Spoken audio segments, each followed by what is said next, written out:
France اور Belgium نے بھی فلسطین کو بطور ریاست تسلیم کر لیا۔ فرانس اور سعودی عرب کی سربراہی میں دو ریاستی حل سے متعلق اقوام متحدہ کا اجلاس۔ فرانسیسی صدر نے کہا، فلسطین میں امن کا وقت آ گیا، ہماری ذمہ داری ہے کہ ہم دو ریاستی حل کا تحفظ کریں۔ بیلجیم کے وزیر اعظم بولے، فلسطین سے سفارتی تعلقات کا انحصار حماس کے مکمل غیر مسلح ہونے پر ہوگا۔ فلسطین میں صدارتی اور پارلیمانی انتخابات کے بعد ہی تعلقات قائم ہوں گے۔ فرانس کے اعلان کے بعد فلسطین کو تسلیم کرنے والے ممالک کی تعداد 151 ہو گئی۔ دو ریاستی حل سے متعلق فرانس اور سعودی عرب کی قرارداد کی 142 ممالک نے حمایت کی۔ امریکہ اور اسرائیل کی جانب سے اجلاس کا بائیکاٹ۔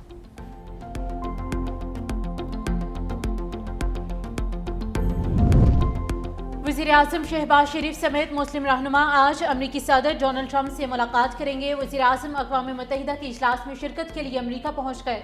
جنرل اسمبلی اجلاس کی سائیڈ لائنز پر اہم ملاقاتیں ہوں گی۔ وزیر اعظم 26 ستمبر کو جنرل اسمبلی اجلاس سے خطاب کریں گے۔ اپنے خطاب میں کشمیریوں اور فلسطینیوں کے حق خود ارادیت پر زور دیں گے۔ وزیر اعظم دہشت گردی، ماحولیاتی تبدیلی اور اسلاموفوبیا سمیت عالمی مسائل پر پاکستان کا موقف پیش کریں گے۔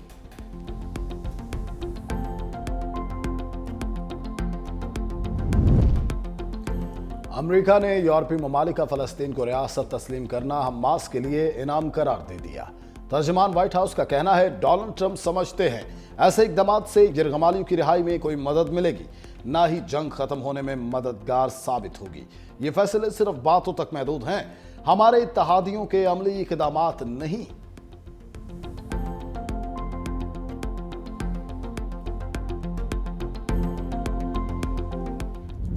پاکستان فلسطینی ریاست کو تسلیم کرنے کے عالمی فیصلوں کا خیر مقدم کرتا ہے۔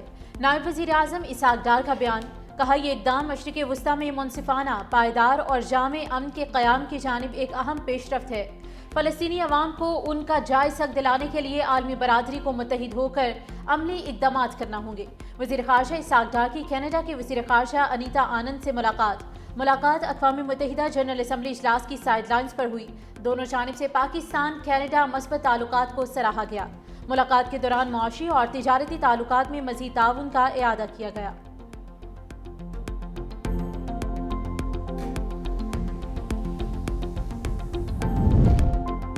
فلسطینی ریاست کو تسلیم کرنے والے ممالک کو خراج تحسین پیش کرتے ہیں۔ سعودی وزیر خارجہ فیصل بن فرحان کا اقوام متحدہ کے اجلاس سے خطاب، کہا اسرائیلی اقدامات عالمی امن کے لیے خطرہ ہیں۔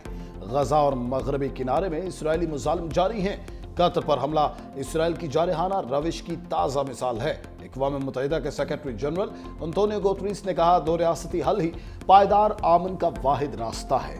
مغربی کنارے میں ہونے والے اقدامات کی کوئی جواز نہیں۔ اجلاس میں فلسطینی وفد کو نمائندگی نہ ملنے پر مایوسی ہے۔ ترک صدر رجب طیب ایردوان بولے، اسرائیلی مظالم کے خلاف کھڑا ہونا اخلاقی ذمہ داری ہے۔ نیتنیاہو حکومت کا مقصد فلسطینی ریاست کے قیام کو ناممکن بنانا ہے۔ اسرائیلی پالیسیوں کا مقصد دو ریاستی حل کو دفن کرنا ہے۔ فلسطینی عوام کو جلا وطن کرنے کی کوششیں کامیاب نہیں ہوں گی۔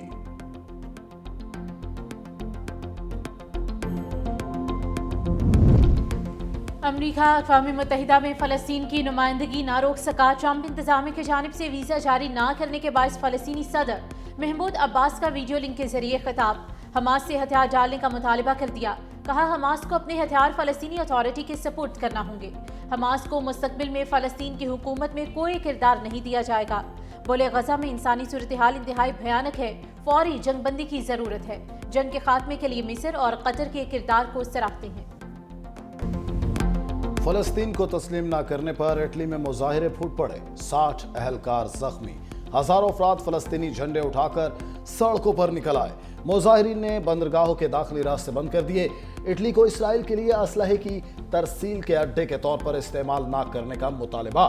میلان ریلوے اسٹیشن کے قریب پولیس اور مظاہرین میں جھڑپیں، پولیس کا آنسو گیس کا استعمال۔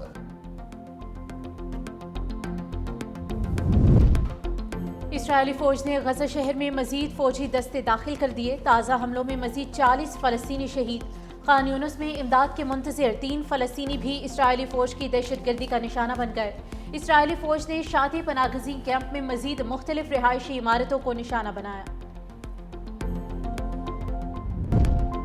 रावलपिंडी की इंसदादे दहशतगर्दी अदालत में GHQ हमला केस की समाअत जज अमजद अली शाह केस की समाअत की। बानी PTI को व्हाट्सएप लिंक पर अदालत पेश कर दिया गया। अदालत की जानिब से आज 10 गवाहान बयान रिकॉर्ड के लिए तलब किए गए। गुज़िश्ता समाअत में इस्तगासा के 2 गवाहों की शहादत कलमबंद की गई थी। IMF के साथ कर्ज प्रोग्राम के तहत अगली किस्त के लिए मुज़ाकरात। IMF मिशन का 25 सितंबर से 8 अक्टूबर तक दौरा पाकिस्तान शेड्यूल। पहले मरहले में तकनीकी, दूसरे मरहले में पॉलिसी सतह के मुज़ाकरात होंगे। वज़ारत ख़ज़ाना, तवानाई, मनसूबाबंदी, स्टेट बैंक के साथ मुज़ाकरात एजेंडे का हिस्सा।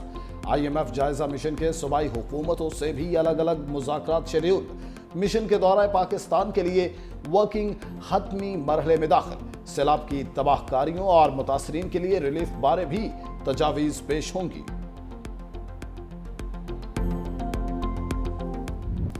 दरियाए सिंध के बहाव में सहवन और मानझद के मकाम पर इजाफा। सहवन तहसील के मजीद 5 देहात पानी की जद में आ गए। मानझद का कदीबी मंदिर और रेलवे ट्रैक भी पानी की जद में आ गया। लकी शाह सदर और आमरी रेलवे ट्रैक भी पानी में डूब गए। मंजूराबाद के करीब रिंग रोड बंद टूट गया। पानी मंजूराबाद शहर की तरफ बढ़ने लगा। वठापुर की राबता सड़क पानी की जद में आ गई। इलाका मकीनों को मुश्किलात का सामना। पिचारों के 4 देहातों में सैलाबी पानी दाखिल। मकीन अब भी घरों में मौजूद। 15 सरकारी स्कूल्स और 8 अस्पताल भी पानी की जद में हैं। कच्चे में ज़िले इंतजामिया ने मुतासिरीन को खैमे और राशन भी फराहम नहीं किया। मुतासिरीन बेयारो मददगार हैं।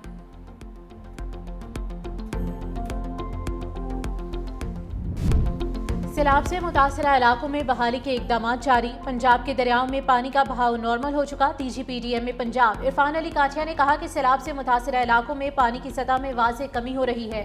दरियाए सतलुज में दरमियाने से निचले दर्जे की सैलाबी सूरत हाल बरकरार है।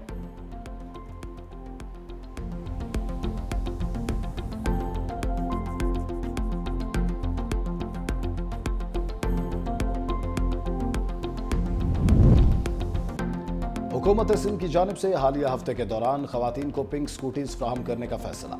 सिंध के सीनियर वजीर शर्जील इनाम मेमन की ज़ेर सदारत अहम इजलास में पिंक स्कूटीज प्रोग्राम का तफसीली जायजा लिया गया। सीनियर वजीर शर्जील इनाम मेमन ने कहा, यह सहूलत खवातीन के लिए एक इनकलाबी कदम है। खवातीन को रोजाना की आमद और रफ्त में आसानी होगी। वक्त की बचत, सफरी अखराजात में कमी के साथ खवातीन को एक महफूज और बावकार सफर मुयसर आएगा। ये स्कीम खास तौर पर उन खवातीन के लिए है जो रोजाना तालीम, मुलाजमत या दीगर जरूरियात के लिए पब्लिक ट्रांसपोर्ट पर इन्हिसार करती हैं।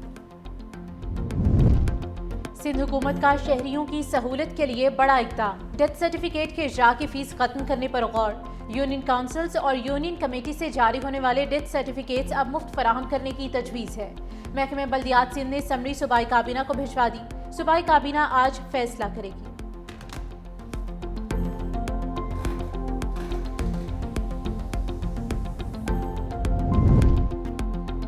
पाकिस्तान में हर साल 2000 लड़कियां सर्वाइकल कैंसर का शिकार हो रही हैं। 75 से 80% बच्चियां जान की बाजी हार जाती हैं। वज़ीर सेहत मुस्तफ़ा कमाल ने कहा, दुनिया भर में 8 लाख खवातीन सालाना इस कैंसर में मुब्तला होती हैं। हर 1 मिनट बाद एक खातून इस कैंसर की मरीज बनती है। हर 2 मिनट बाद एक खातून सर्वाइकल कैंसर से जान गंवा देती है। हम अपनी माओं, बहनों और बेटियों को इस मर्ज से बचा सकते हैं। बीमारियों से बचाव ही असल कामयाबी है। अस्पतालों का बोझ कम करने के लिए कवानीन बनाना होंगे।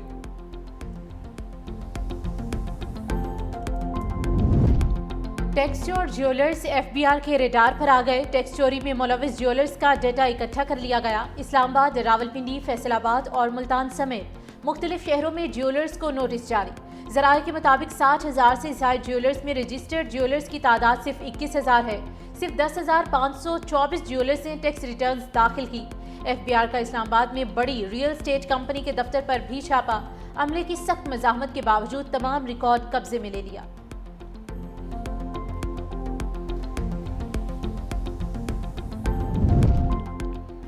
ड्रग कोर्ट लाहौर ने टिकटॉकर हकीम शहजाद के नाकाबिल जमानत वारंट गिरफ्तारी जारी कर दी है। आइंदा पेशी पर 24 सितंबर को अदालत में पेश होने का हुक्म। अदालती अहकामात के बावजूद हकीम शहजाद को अदालत में पेश न होने पर नाकाबिल जमानत वारंट गिरफ्तारी जारी हुए। हकीम शहजाद पर गैर कानूनी इश्तिहार और बगैर लाइसेंस अद्वियात की फरोख्त पर मुकदमात दर्ज हैं।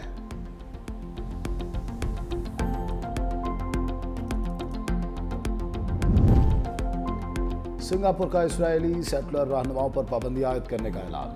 पार्लियामेंट से खिताब में सिंगापुर के वजीर खारजा योन बालाकृष्णन ने कहा, मगरबी किनारे या गजा को जम करने वालों पर पाबंदियां लगाएंगे। इसराइली हुकूमत को गैर कानूनी बस्तियों की तामीर और तौसीर रोकनी चाहिए।